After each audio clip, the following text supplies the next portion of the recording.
বৌমা, আজকে 20 রোজা চলতেছে। তোমার বাপের বাড়ি থেকে মাত্র 2 দিন ইফতার আসছে, আর কিন্তু কোনো ইফতার আসলো না।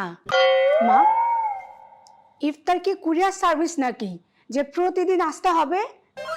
শোনো বৌমা, আমাদের সময়ে রমজান আসলে মেয়ের বাড়ি থেকে ট্রে ভর্তি করে ইফতার আসতো। দেখেন মা, এখন সময় বদলেছে।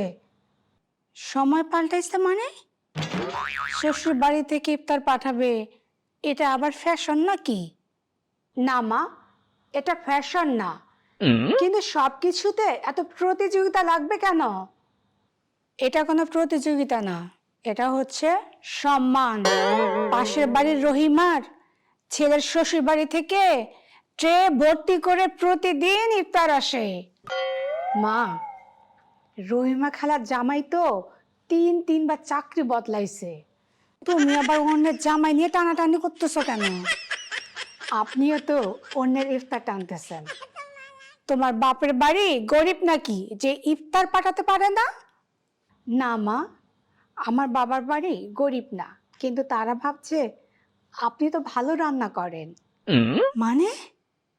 মানেটা হচ্ছে তারা আপনার রান্নার এত সুনাম শুনেছে, তাই হয়তো ইফতার পাঠাচ্ছে না। এটা কি প্রশংসা করলা নাকি খোঁচা মারলা? এটা কি? অনলাইন অর্ডার ইফতার বক্স। মা, ইফতার তো আসছে, শুধু আধুনিক পদ্ধতিতে। মানে এখন ইফতার অনলাইনে? হায় রে খোদা, আগে মানুষ ইফতার পাঠাইতো বাড়িতে।